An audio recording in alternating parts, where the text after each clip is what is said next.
Hello, everybody, and welcome into the Casual Sports Podcast. I'm here with Alek Koberna. How you doing, Alek? Hey man, I'm doing pretty good. It's nice to be back here on the podcast, taking Mike's spot here on Wednesday. He's out for personal reasons. We're going to keep going full steam ahead, though. Matt, we got MLB opening day closing in, a moment we didn't know if we'd be able to get to be here, and we finally get to get into discussion about it. Talk about some major trades that have been going on. Freddie Freeman going out to the Dodgers, which I know is one thing Matt is definitely not happy about, as Freddie Freeman, one of his most popular teams that popular players that he likes, got their Braves jersey after they won the championship this past season.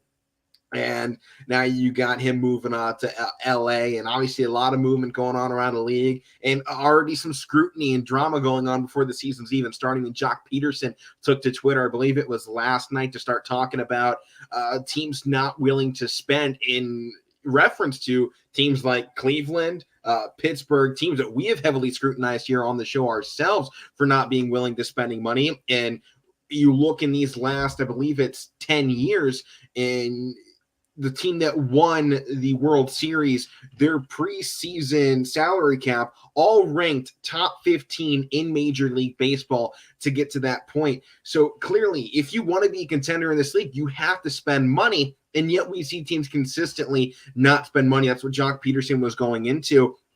And I think it's interesting to watch this year. I think that's one thing you have to look at when you're going to predict who your who your World Series champion is going to be this year, and your divisional champions. You have to look at how much these teams are spending, because there's not many teams that can spend such few amounts of dollars and be able to compete at such a high level. It's something we have never seen here in the recent goings. I mean, there's been a couple of teams in recent memory that have done anything with not spending money. One of them brings to mind the Marlins of Tampa Bay. They seem to be able to do just their Tampa Bay Rays, not Marlins. What is this, 2005? The Tampa Bay Rays, they've been able to not really spend any money and still be able to compete. But you see teams like the Pirates and the now the Guardians, pardon me. Well, I'll say formerly the Indians, since that's what they were when they were spending no money and not getting anywhere. And you see now, bottom three in the league, you got both Mike's team, the Pirates, Matt and I's team, and the Guardians, still not spending any money. These teams aren't going to go anywhere without spending money. Matt, I was just talking while you had to step out there about Jock Peterson's tweet recently about spending money, and if these owners aren't willing to spend the money to make these teams contenders, then they really should sell the team to somebody else. This isn't a lucrative business. You're not making tons of money if you don't put a winning team on the field.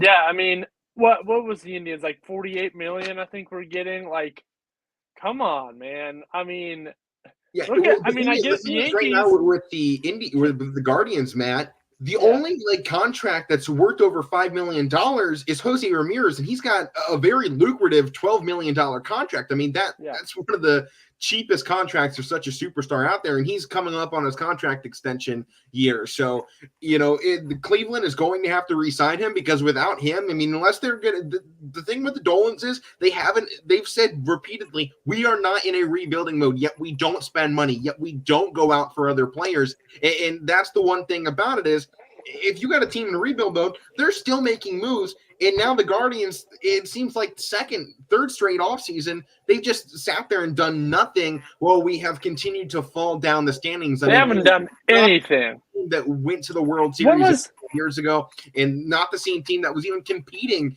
in the World Series into the playoffs. It really, these last couple of years, I mean, these last 2-3 seasons have frankly been abysmal. When was the last time we had like a huge signing of a player? I think it was like Edwin Encarnacion, and before that, maybe like a Nick Swisher. Like, we don't sign players. We don't go out and get Bryce Harpers. We don't get Chris Bryant's or Freddie. And I know we don't have a lot of money to spend, and the Dolans have said right now their spending limit where they want to be is about $120,000 or $120 million per year on this, and yet we're spending $53 million. So that's telling me we have $70 million out there per season that is just going back to the Dolans, and they say they want to spend it, but they're not spending it. So clearly the money is there, but they're not using it. And, they're in the process of selling the team as well. Like, I believe it's like been in the 20. process of selling this team, though. Like they've found. I mean, somebody bought a minority stake in it, and they're looking to take over that when the new lease comes up. I think it's like 2024 or something like that. The new lease on the stadium and everything is going to come up, and this owner hopefully comes in and buys the majority stake, and the Dolans are out the door. And what's his name? Paul Dolan. He's running for something. He's like transferring over to politics now. That's what I hear. Like he's running. I forget exactly what it was, but I heard something about it. But that's where the danger is right there. I'm like, yeah, I want them to move. I want them to get rid of the Dolans, have a new owner. But when that new lease coming up, like this also I don't like the option of the new owner coming in with the new lease because they could move the team. So there's no way someone's taking Cleveland out of Cleveland. I'm sorry. I It's know. not. They did it once. They did it once. They tried it and it failed. You can't say they did it once before because that may have been the single biggest mistake by any professional sports league. I don't think anyone's going to let a team leave Cleveland again. After what happened when the Browns did it, I don't think there's any way you could see somebody else do it too. And actually, I was wrong on how much the Guardians are spending. Currently on contracts, they are at just $36 million. Yeah. The Pirates spend less at $22 million, and then the Baltimore Orioles spend $24 million. With the $100 million salary cap, if that's what they would be able to give us there, then or let's see, total payrolls. That's what my number was. Nope, still there. We're still only 37. If you were to go up to 120 million to spend on it, that would put us middle of the league, right on par with teams like the Cubs. It would be right below the league average. Team like the Cubs, the Rangers, the Brewers, the Rockies, the Tigers, the Nationals. These are teams that we have seen the last few years actually kind of compete. And you look down at the bottom, the only teams in the bottom half that can compete are the Tampa Bay Rays. That is the only one that you see not be able to spend money and still field a decent team. Now, they're not winning any. They're getting somewhere, though, and I think it's keeping the fan base involved right now. Cleveland, with the name change and it kind of pushing away a lot of fans, now is the time to spend. Now is the time to put money into the team to bring in new fans along with these players. I mean, that's a big part of it. When you've completely isolated yourself from this, fan base that you said you don't want a part of that kind of fan base and you don't want to be, associated with any sorts of negative publicity. Okay, that's going to take a large portion of people away. Maybe not, catastrophic, but you're also on the point. You got a rebranding time. Do you really want to be a team that rebrands and then does absolutely nothing? You look pathetic doing it that way. Now is the time right now for a team like the Guardians to go out and spend that money, bring in those fans, and do something with this team and create some excitement, create some buzz for the new name. What are we the Guardians of at this point? It certainly won't be the scoreboard if we don't put anything up.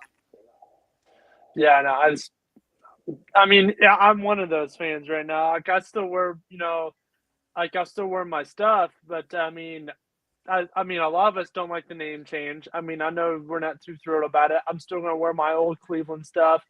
And a lot of people, I mean, I know some people that had season tickets saying like, I don't want to go. Like they don't want to. Like, and to add on the fact that they're still not spending money. Who are you going to see? Jose Ramirez? Yeah. Cool. He's going to go 1 for 3. We're going to pay him $12 million, then he's going to walk to New York next season. Yep. Or some big team like the Dodgers, something like that. But you're talking about small teams, small market the Mets. Somehow the Mets are number 1 in spending, and they still suck. I mean, they're good. So the Yankees. They never put anything together. The Dodgers are up there, and they clearly have figured something out on putting a team together. And it's not just about the money. They're able to bring in superstars that play together, something the Yankees haven't been able to do. The Padres, that they're going to be spending bank at the moment. The White Sox, the Los Angeles Angels, the Toronto Blue Jays, the Atlanta Braves are still up there, and they just won a title. And the Boston Red Sox round things out at 10. But all these teams are spending for their 26-man payroll alone about or over $150 million. Right now, Cleveland is not in a position to compete whatsoever. No, not at all. And here's the thing here. You have your top spending teams, you have your middle spending teams, and you have your bottom feeders. Cleveland's down there, Pittsburgh is down there, and so is Baltimore, Tampa Bay even. And now it's all about how they perform. Okay, so you have your top tier teams. Those are Dodgers, Yankees, Red Sox, all those teams that have all that money. And what team has had the most success? It's been the Dodgers. They can go out there. They're in the playoffs time and time again. They won a World Series a couple of years. They've been in the NLCS for the past 3 years. I think that's what it was, something like that. And they have been competing. And then you have the rest of the teams like the Yankees. They don't do anything. They spend all this money on these top players.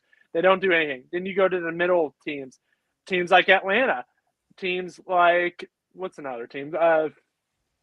San Francisco, maybe. They spend a lot too. But you have your middle of the pack teams like Atlanta. I'm saying New York Mets is the team that spends way too much than what they're bringing in. I mean, 77 There's another wins, team. There's another team then they spent $250 million last year for 77 wins. It's those middle of the pack teams that you see a lot of World Series out of. Like just the Braves just went last year. Now we see those lower teams getting a World Series here and there, like the Guardian, formerly the Indians. Tampa Bay was just there, but they can't get there. And that's like a once in a 20-year thing that the teams that don't have that much money get to the World Series, because they have once in a while they get some really good farm players coming up. Cleveland has one of the best, top 100 players. I think they have. Yeah, they have one of the best farm systems. Yes. Yeah, they Pittsburgh were is in there too. Here in Pittsburgh has system. 6. But Matt, to the farm system, that's great. But I mean, are they really going to be? You're not going to get there. You're not going to win a championship if you don't spend money. You're not going to. That's the biggest thing. The money is. You got to become one of those middle of the pack teams. Your farm system wins game. Your money wins championships. That's what it is at the end of the day. And you got to be one of those middle of the pack teams. Spend nothing and make something out of it. Oakland, one of them. Oakland's only spending $38 million on their active roster, just $2 million more than we do, and they compiled 86 wins. Now they didn't get to the playoffs last year, but they still had 86 wins. If they weren't in a stacked AL West with a Seattle that absolutely took off last season, they would have been in the playoffs. And Seattle's another one. They only spent $80 million on payroll going into this year. So now look at Oakland now. You don't have to spend a lot of money to get some success. And I mean, I don't think right now Cleveland's goal should be a World Series. We're in a point in time where the league is being dominated yet again by big market teams. What I think Cleveland's realistic goal needs to be is a middle-of-the-pack team that can come out with a winning record. That's what this franchise wants. That's what these fans want. We just want to have a winning record. We were close to that last year. You tell me we put another $20 million into this team at least, then we're coming out with a winning record. You need to put some stuff into pitching. We need to bring in an ace, because I'm sorry, our bullpen is not what it be. And bring Brian Shaw back for a third time is one of the biggest mistakes that our bullpen has made in recent years. Brian Shaw is a good reliever, but we put him in the clutch way too many times, and he is the definition of a choke artist. He belongs in New York on the Yankees with how much he can choke in these games. Oh, yeah. But you just mentioned the A's. They're a middle of the pack. They're kind of a lower team. They had stars, but they can't afford to pay them. That's why they'll leave. It happened with Cleveland and Lindor. Cleveland just said we have the money to pay you, but they're not giving any. They just traded Olsen and Chapman. They're both gone because they can't pay them, so they traded them away. It's the same thing. Now they're back to square one all over again. It filters in and out. You get your top farm players that are, great players, and then their contract comes up and you can't pay them, so you trade them and you start all the way over again.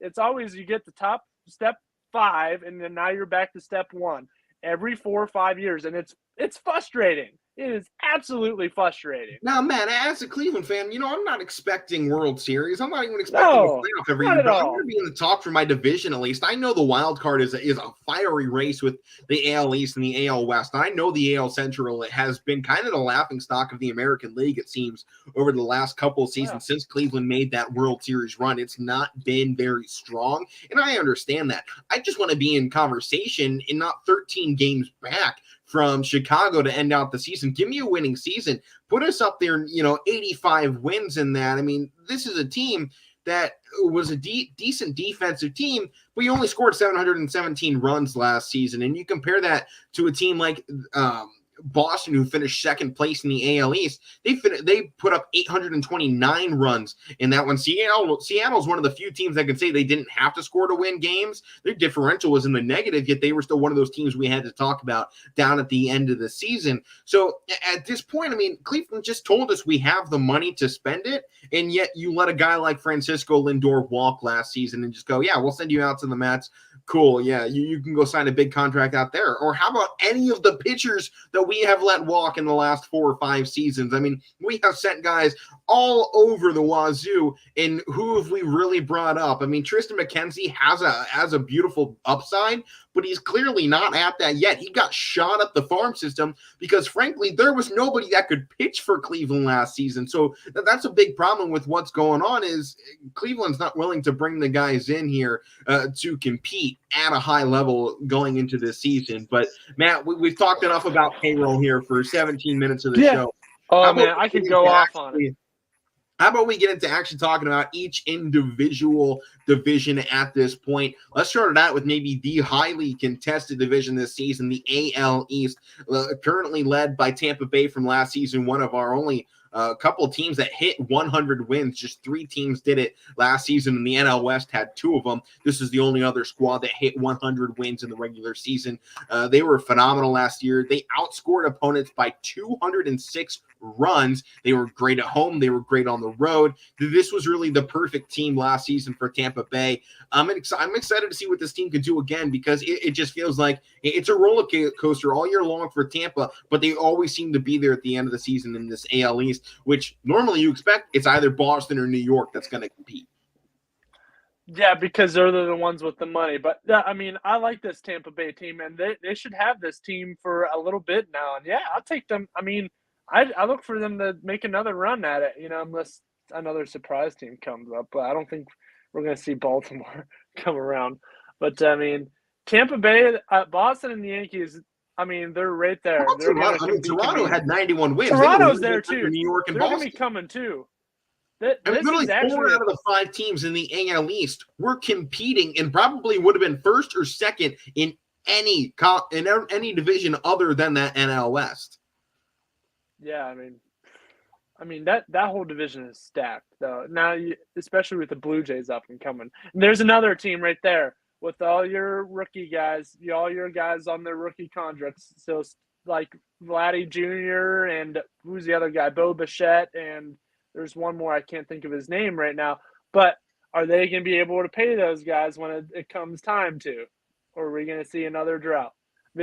I mean, the Blue Jays were just in. I think Cleveland beat them to go to the World Series in 2016. Now they just restarted just like us. They restarted just like us. So I don't know. I mean, you're right. They did restart just like us after that, and they're already back. And I mean, they're already back in one of the toughest divisions in all of baseball. I would say the toughest. You got the NL West. They're dominated by 2 teams. You know who's coming out of there. The AL East, to me, is the most competitive division we have. When you had 4 teams in the hunt going down into the final week last season, you don't see that in baseball. Going into the final week, teams still, you don't even know who's finishing second or third in this division. So, to me, this season, you definitely got to watch out for a team like Toronto. And they've rebuilt so much faster than Cleveland has since that World Series run for the formerly known as Indians.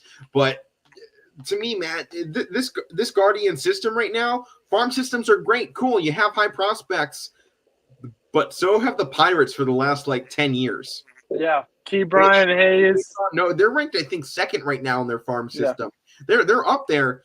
What have they done with it? Well, I mean, they were one of the worst teams, if not the worst team in Vegas, second worst, I think. The Rangers were just below them. Actually, of course, it's Arizona. The Diamondbacks were the worst seeded team last season with only 52 wins. But the Pirates are right there at 61. I mean, these were just a bad team. And cool, you got a nice farm system, but I think we've seen a lot of times teams don't know what to do with farm players because they're so focused on who the one big guy they have is, kind of like Cleveland right now with Jose Ramirez. Who do we have outside of Jose Ramirez that you're actually going to go, I'm excited to see him this season? Tristan McKenzie. Huh? Yu Chang. Maybe, yeah. I mean, I like there's Yu Chang. Guys that okay, there's some upside there. But I mean, wouldn't you rather? I mean, talk about the excitement that would have come to town if you maybe brought in a guy like Freddie Freeman, who was clearly on the market, and if we had $70 million a year to walk around with.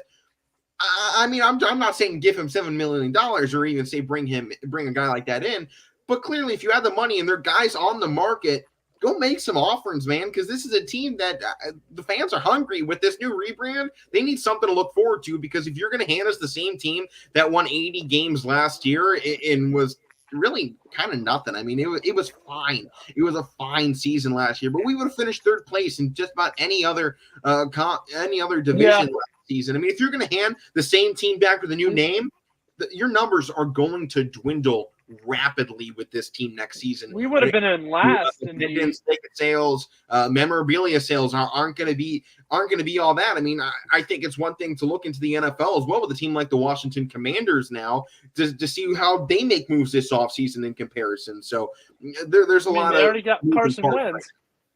They already got Carson Wentz, so they're making some exactly. Moves. They brought in a guy. They weren't content with what they had. Cleveland needs to bring in somebody, whether that's a great pitcher, which I would really think would be a big boost to this team, but they need somebody that can frankly put the ball over the fence, because we need hitting. We need runs, and it's not just hitting. I mean, we need runs, and if this team can't create runs, you're not going to be able to do anything. We need guys. We need to this is what they need to do. All the guys that you have in spring training, you need to see who has the best on-base percentage, and that's how you pick your team. If this dude has, I mean, it doesn't matter what his batting average is. If he can get on base, do add him. It doesn't matter how you can get on base, he's going to get on base. That's what they need, because when you get people on base, eventually you're going to get runs. So in that last that's what year, they got to do. The Cleveland baseball team was 19th in Major League Baseball in home runs. So I think that's one big thing to look at. I mean, that's not what you want. And they were also bottom 5 in on-base percentage. So, to your point, you have to get guys on base. This is a modern-day baseball where you were working against some of the best pitchers in Major League Baseball, and you're getting down to it. And when you look at a team like Tampa, Boston, or New York, what makes them so successful? They have dominant pitching. They keep guys off base. One, Cleveland doesn't have that in the bullpen, and two, we don't have that able to hit against those teams. When you look at this AL East like we're talking about here, Tampa has guys that can hit. Boston has guys that can hit. New York has guys that can hit. Toronto has guys that can hit. The only team that can't hit in this division is Baltimore. So to me, Matt, we got to pick favorites here. Then we can go on to the AL Central, talk a little bit more Guardians here. To me, your favorite again next season, it's probably got to be Tampa. With the way they jumped on it this past season, I think they're a great team. But I really want to see another jump from Vlad Guerrero, because to me, me too. They're going to be there. All of baseball. This is a guy that has the upside of somebody, to me, like Mike Trout. He has that ability. He brings the speed that Trout had when he was younger. He has the same ability to put that ball deep. If he continues to work at it, continues to take another jump, I got my top 2 this season in the AL East. Tampa and Toronto, and I got Boston. Me too. I think I got the Yankees at 4. Yeah, I'm right there with you. In Baltimore, obviously last place. Oh yeah, they're always it's sad because they were in the playoffs a little bit ago too, right there, 2015-16. So it's good to see bad teams do good. And that's why I've kind of been with Tampa Bay, and even with the Angels. I mean, I want them to do better. Mike Trout is the type of guy who should have a World Series ring, just like with Freddie Freeman. He finally got one. Freeman deserved at least one ring with Atlanta. He did that. Now he's going to, join the party up in LA. I mean, which a lot of them do. But, it's good to see teams that were bad do good. So hopefully we can see Matt, more of that. Let's jump over to the AL West here real quick, then, and let's talk about the team with Mike Trout. I mean, the Los Angeles Angels, they're one of the highest spending teams, and most of that comes because of Trout. But to me, I think that spending number for them is extremely inflated because of Mike Trout's contract. They need, to me personally, with where this Angels team is, and I think it's rebuild time for Los Angeles. I think it's time to send Mike Trout off, see what he can go do elsewhere, because there are teams that would go for him in a heartbeat. I mean, there's been a lot of people in this last year calling Mike Trout the greatest baseball player of all time. And I mean, but he doesn't have a World Series. But yeah, he doesn't have a World Series, and I know it's not all about championships, and baseball might be the single hardest to win a championship because you may go 1-for-3 in a game, and that's a decent game. I mean, batting 300 is good, but you tell me you went 1-for-3 or 3-for-9 in a World Series. I mean, in your first 3 games of it, he hasn't even made a World Series. Exactly. So to me, Mike Trout, his time is coming to an end. He's got to get out of there, and he's got to go to somewhere that's willing to give him money, then have some room, and knows how to compete at a high level. To me, you look at one of these teams sitting right below the league average, a team like Milwaukee, the Twins, Washington Nationals, teams that can kind of be in that mix and have some money to spend. Or how about this one? Maybe the huge underdog that I think would make them a World Series potential favorite, the Cincinnati Reds. They spent $90 million on their cap on the 26-man roster this season. I think you jump that Mike Trout contract on top of it. That puts them above that league average, puts them in that top 14, where pretty much every single one of our World Series teams has come from. And to me, after what the Reds did last season, I mean, 83-79, middle of the pack in the NL Central, you're also going to send them to the opposite side of the league, so you're not going to have to face them as much as you would sending them to the AL. But you send them to a team like Cincinnati, middle of the pack in the NL Central, who seems to be kind of on the up and up. They outscored their opponents last season. Cincinnati would have a great shot at that point if they could acquire a guy like Mike Trout over there. But to me, in the AL West, this is still Houston's division to lose. Oh yeah, most definitely. This is their division. I don't like them at all. But they did lose Carlos Correa, who just signed with the Twins. And look at the Twins. I mean, even the Twins. You want to talk a little bit more of the Central? We were talking about the Indians. We'll stick with the West here for a minute. Yeah, we'll stick for the West. Yeah, but I mean, the Twins did a good job going out and finally signing somebody big. I mean, spending a little money. Right now, Matt, to me, we're going to talk about the AL Central in a second. If any one of these teams decides to make a move and say, hey, let's spend some money, you're going to win this division. You have a nearly guaranteed spot to make this into the playoffs. If somebody from the Central decides, hey, let's spend some money because Chicago did it, they're up on $176 million. But are they that impressive? They're okay. I mean, 93 wins. I mean, they definitely were there. Their numbers weren't jumping off the page, though. Nothing about them was like, oh, this is a team you have to watch out for. They looked like a team that, they're probably a first-round exit, in the playoffs. There's nothing impressive about Chicago. If somebody is willing to spend money, they can put the team together in the Central. But here in the West, my top team next season, it's going to be Houston again. I don't think Carlos Correa is going to make that big of an impact to a team that has been so solid these last few years. I think it might trigger the start of a downfall for them, but when they got so many other guys that have been dominant at their positions, Michael Brantley, they still got some great players. Brantley's coming up to the end of his career, though. He's definitely been in this league for a while. But Houston's going to run this until that time comes, and it's kind of one of those things. Until somebody stops them, I'm not seeing anybody else that's taking the AL West. I think I got the standings kind of falling similar to they did last year. I got Houston at 1. I might give Oakland the edge here over Seattle. I think Seattle had a great run at the end of that season. They're going to start over there, and I'm going to go to Seattle. And then the Angels, they got Trout. They're going to be better than Texas. So I got Houston, Oakland, Seattle, Angels, Texas. I'm going to go Houston, Seattle again. I think Oakland losing. I mean, they lost Olsen and Chapman. Alek, those are their top players. Those are their top 2 guys.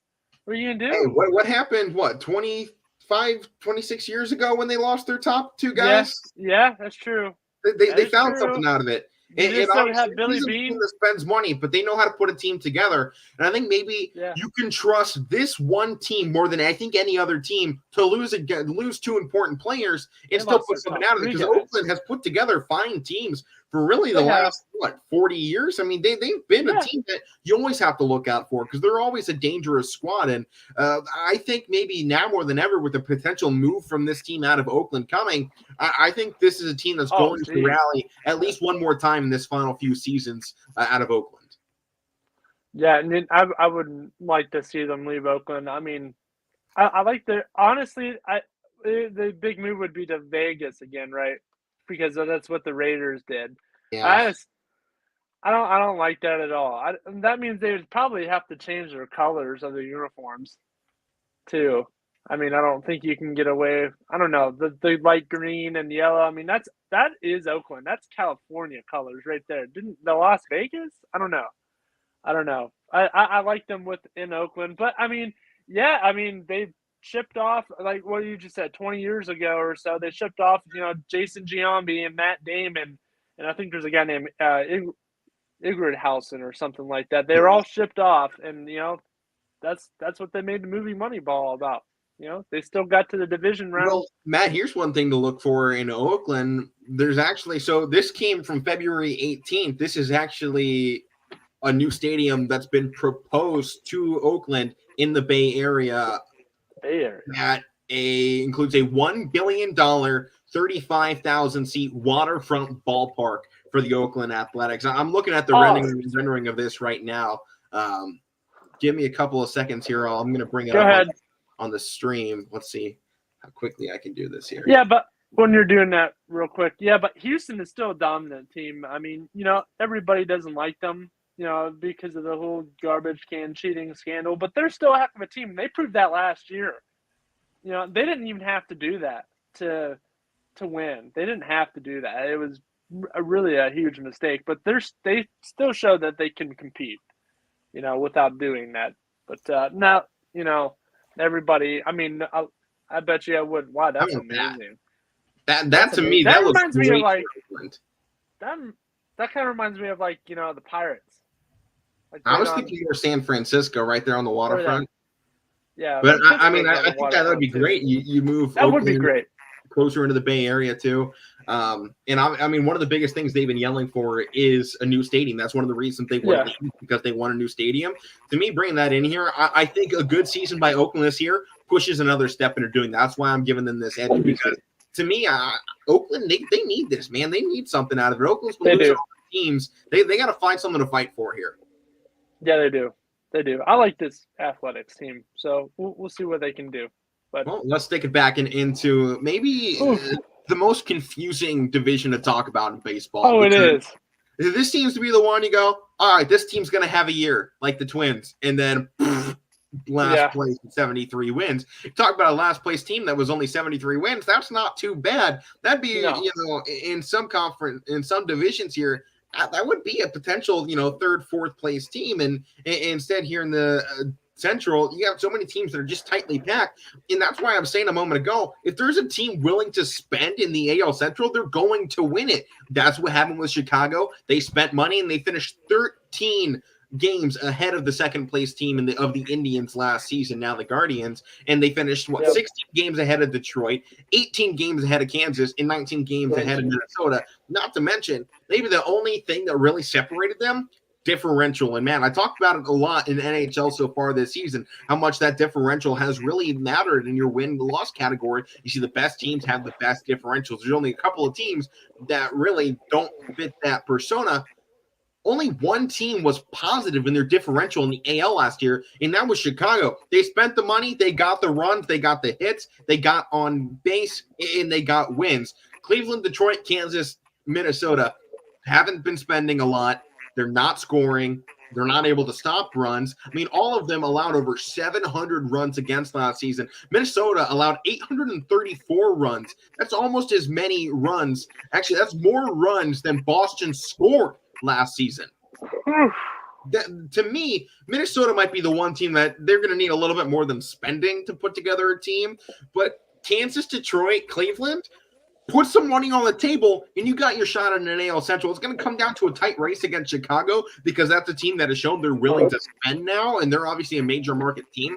But to me, Detroit, put the money out there, man. You're a major market team like Detroit. I mean, you're pretty much. They have some good prospects. All that state has when it comes to sports being good. I mean, put the money in there and do something with it because in that same city, people go to the Lions games and they're being embarrassed. Make something happen here in the summer months for them. Get the city excited again to go. The Red Wings. I mean, even the Red Wings. I mean, they finally came out of their shell a little bit, but they used to be a championship team, and like that's the team Detroit used to represent. It'd be the hockey team. And right now, it hasn't been not football, have a and it hasn't been representative in the world baseball. of sports. I mean, they got teams there, obviously, but Detroit 77-85 win, 77-85 season last year. To me, that is a couple of contracts away from 81 million. 81. This team used to be dangerous. You put another $50 million into Detroit. Let me see what they got out. They were right under the league spending at 113 for coming into this season. To me, you give this team another, I'll say $30 million. Put them up at 143. They're in between Houston and San Francisco at that point, which is a little bit more money. And I know $30 million, but that might be just one guy to bring on here. Either that, or you bring in two decent players for $30 million, and you got a team, in my opinion, that's going to compete with Chicago. Oh yeah, and you remember this Detroit team from what they lost in the World Series in 2013, 14, something like that. This is a team that had Justin Verlander, Miguel Cabrera was still in his prime. Who's the other guy? David Price, another pitcher. Bullpen, their pitching staff was unbelievable, and now look at them. The same thing with Kansas City. Kansas City won the World Series in 2015. Now where they been? They had all their guys retire. Alex Gordon, they're still hanging on to their catcher. What was his name?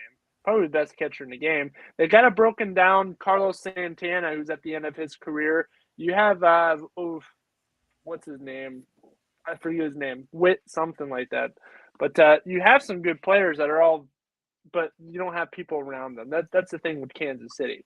You had guys like Alex Gordon. You had Kane. You remember Kane? He plays for the Brewers now. You had guys like that were like the face of the organization. Now I don't even think they have guys like that. I don't think anybody on that team you could look at and be like, oh, he's the face of our franchise. I don't see that with this Kansas City team. Who's their face of their franchise? They just signed back an old Zach Greinke. Yeah, I mean, there's a statement to that, and to me, this division has a great chance of running down the same way again this season. I think Minnesota stays in last place. I'm not super impressed with what they have this season. I think they're going to be fine. I mean, they're going to put in some competitive series. They're going to win some series about it. And I mean, this is a team that is putting $110 million on the field, so they're going to produce wins. I got a feeling. I'll give my rundown here. I'm going to take Chicago again first. They're willing to spend money, and they showed they had some success with it. After that, I think I go Detroit in second, Kansas City in third, Minnesota 4, Cleveland 5. That's fair. Cleveland has nothing exciting to me this season. They're putting the same team out there that won 80 games last year. People are going to figure them out. Unless we have some crazy change here in the next, couple of weeks before MLB's opening day, I'm just not excited about this team. It's going to take something here. They start in 8 days. I mean, MLB's opening day is around the corner. That's why we're talking about it here. Yeah. The team couldn't get on base last year. Their slugging wasn't all that great either. I mean, this is just a team that has nothing exciting about them. And to me, when you talk about a team that's able to win their division or even compete in it, you got to be better than batting 238 last season. They batted 238. The league high was the Astros with 267. The only team that competed hitting that bad was the Athletics, who finished third, the Yankees, who finished third. Seattle somehow hit the absolute worst in all of baseball and still was second in their division. But they've shown that unless we score, we don't win games. I don't know if we have anybody that scores this year. Nope. Our pitching is still going to be good. But has he really shown that he is a superstar? No, he hasn't been the damn good. He was MVP caliber. Jose Ramirez is a darn good athlete and a darn good baseball player. But is he a guy that's going to carry a franchise like Freddie Freeman can? No. I don't think so.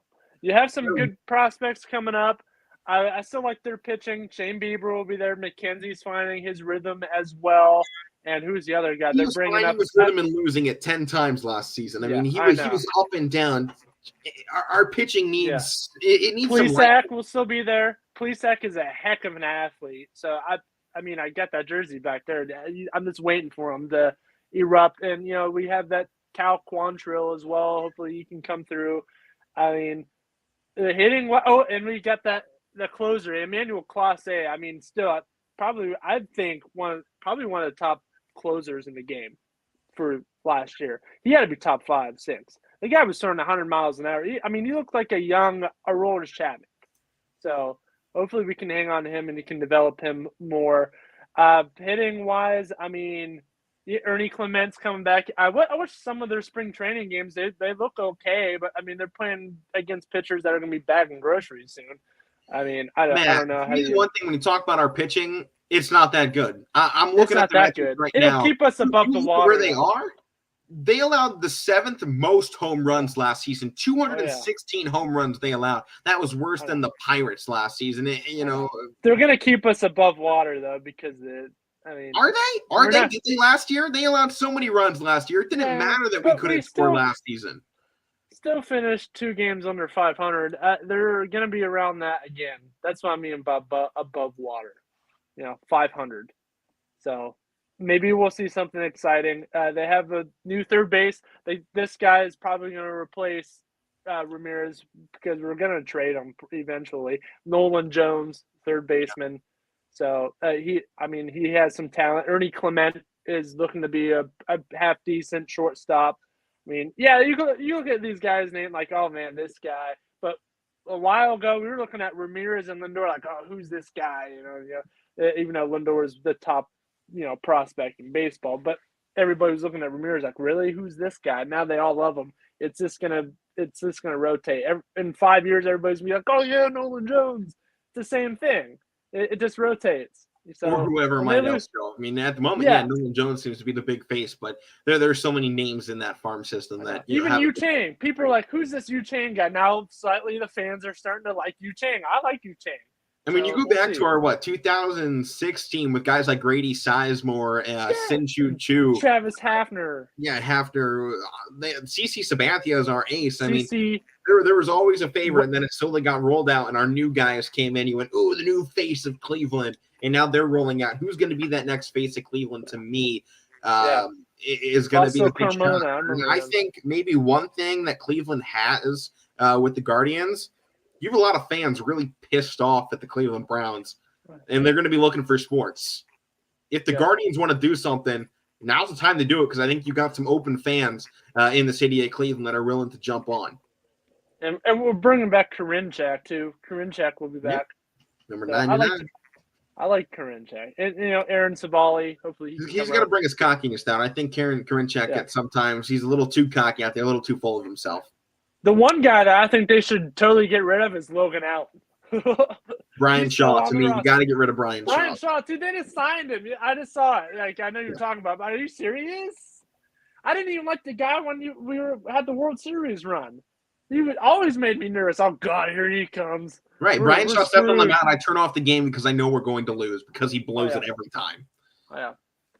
Another up-and-coming pitcher is Trevor Stephan. I guess he's supposed to be good, too. So let's move on. To the analyst here. We got like 15 minutes left on the show. We're talking about baseball today, so we'll get back into March Madness tomorrow before things start up. More tournament action on set. But NL East here, Matt. Atlanta won it last year. I don't think they're the favorites again, though. I mean, I think them saying bye to Freddie Freeman. I mean, they brought in somebody else. Matt Olson. Olson is the top first baseman. Right, a top first baseman. But at the same time, I think second-year run here with the Mets. I think they got a good shot putting something together. I like their pitching staff. I mean, they got some solid pitchers out there in New York. I mean, they're starting 2 guys. I think are going to make some noise this year, and I think you got a good shot. One of them maybe taking home a Cy Young, and if Frankie Lindor can get his batting averages up, get on base a little bit more for them, they got some noisemakers over in New York, and I think. Whichever one of these New York teams right now, whether it's the Mets or the Yankees, decides to step up and do something, I think they're going to grab a lot of these young fans right now that have kind of had a teeter-totter back between these two cities because neither one has really done anything in these last couple of years. I think you're getting this a new wave of youth coming in with fans and kind of people a little younger than us, I would say, that are kind of looking for that identity, especially a lot of bandwagon-esque fans that jump to New York out of, the Midwest areas, even Southern regions.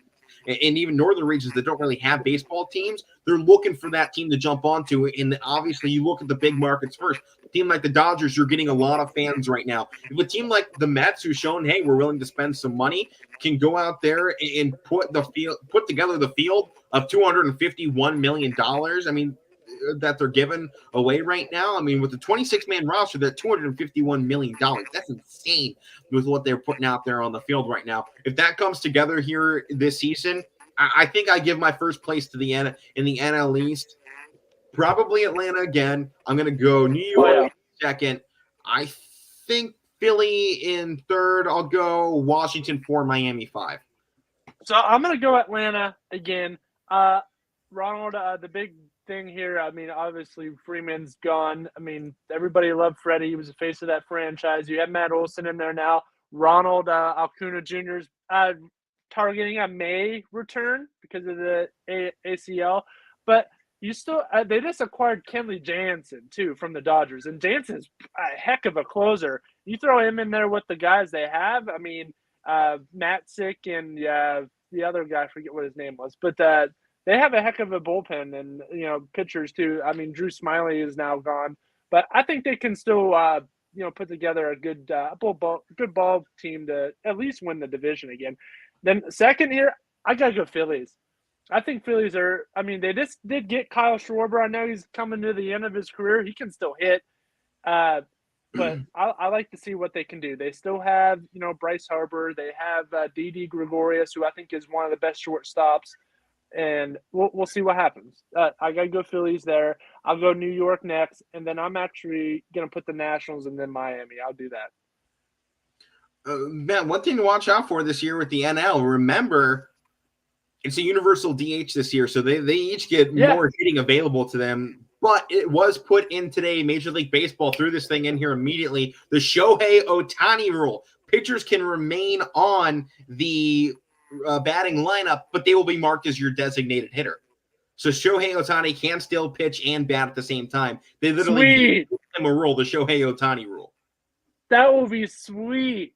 Yeah. There's another guy for, the Angels. They have Shohei, they have Mike Trout. They need another guy out there. They need a pitcher or something. They need somebody. Let's take a look here briefly at the NL Central. I think this one, it's got some noise. I think Cincinnati's one piece away from something. I think Pittsburgh comes in last again. Sorry, Mike. Your team just they don't spend any damn money. I put Cleveland in last because they won't spend any. They have some good upcoming players, though. They got good players, but it doesn't matter. It doesn't matter if Pittsburgh's got Mike Trout on the team this year. They're not getting above 80 wins. You kidding me? They had 61 wins last year. They allowed 833 runs. That's more than the Dodgers scored last year. They had a differential of negative 224. I'm sorry, Mike. I'm sorry, the city of Pittsburgh. Sorry to our Pittsburgh viewers out there. I think our boss DJ too. He likes Pittsburgh. I don't think they're doing anything this season. I put Guardians in last place too, so I put my own team in the dungeon. Yeah. I don't think Pittsburgh's getting out of this one immediately. They got a long ways to go, in my opinion, to get back up, even middle of Cleveland baseball. I mean, talk third worst team in all of baseball last year. I'm sorry, Pittsburgh fans. It's just not happening this year. I like Milwaukee. I think they're a strong team. I think they're Milwaukee take this championship once again here, and they found a way, spending just below the league average at only $113 million for payroll to stay in this conversation. To me, Chicago's got they put some more money onto this squad. They're gonna, after they get some guys out of the injured reserve, they're gonna be able to put about $130 million out there on the field when it comes down to it. And this is a division here where you got St. Louis spends the 13th most, Chicago's got the 14th, and then Milwaukee here is at the 16th. You got a very tightly contested pocket battle between these owners, and I think you're kind of seeing that reflect on what these teams do. And as I mentioned with Cincinnati, they're just below that down at 21 too, and how much they spend. And then you have Pittsburgh at 30, but we're ignoring them because you have to ignore Pittsburgh. Pittsburgh, great football. No problem saying great football in Pittsburgh. Baseball, not good so hockey. Good hockey. Good hockey. There you go. Yeah, baseball. You know what? You got two other sports. You're fine. But my rundown, I'll give Milwaukee first place. I think Cincinnati can take a jump here. I'll give them second. I'll give St. Louis third. I'll get Chicago 4, and then Pittsburgh's down at 5. I'm gonna go to same right there. Same as you there. I think this is interesting because I think you got a chance either Chicago takes a jump, Cincinnati takes a jump, either that or Milwaukee and St. Louis stay exactly where they are. I mean, I think you can flip Cincinnati and Chicago around a little bit, but I got a feeling Cincinnati might do something. They need to get better on the road. That's what killed them last year. They couldn't win away from home. They had 44 wins at home, just 39 on the road, and they lost 42 times. So they got to keep it that way. And their record against 500 teams was about average. I mean, it was pretty much everybody against 500 teams was average last season. So whichever team could find a way to put up runs against other high caliber teams, they're going to be a team at the end of the season you're going to be talking about to win things. Because you look at the teams that were in the, not Super Bowl, as I was about to say that, in the World Series last year with Atlanta, they were 31-37 against 500 teams. But Houston was 45-32. So if you want to find a way down the World Series, you got to find ways to win these big games. So that comes down to it. But here in the NL West, this one, take a coin flip, man. Who do you want, San Francisco or the Dodgers? I'm going to go Dodgers.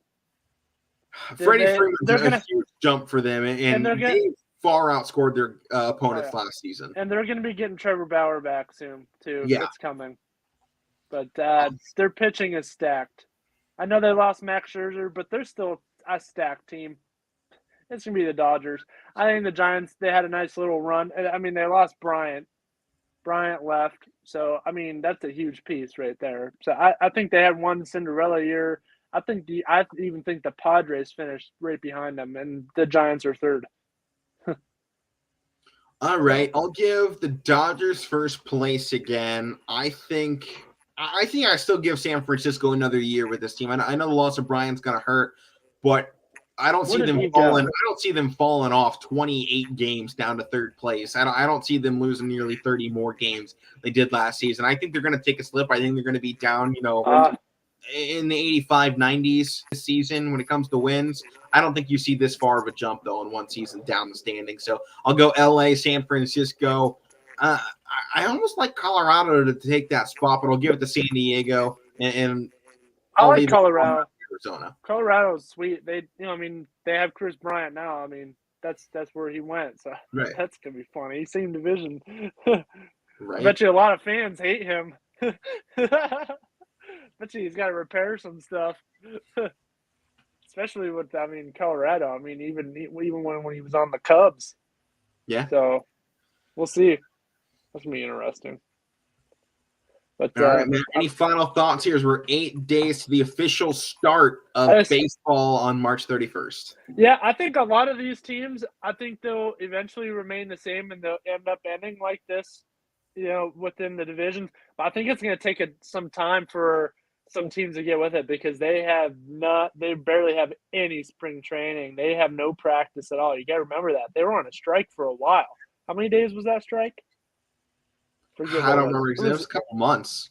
It's a couple months, so they haven't been practicing or anything, and then they just get as a team. Yeah, I think you're going to see a slow start to the season. Pitchers are going to kind of dominate to start things out. So just hang in with your teams if they have a slow start because they haven't been practicing.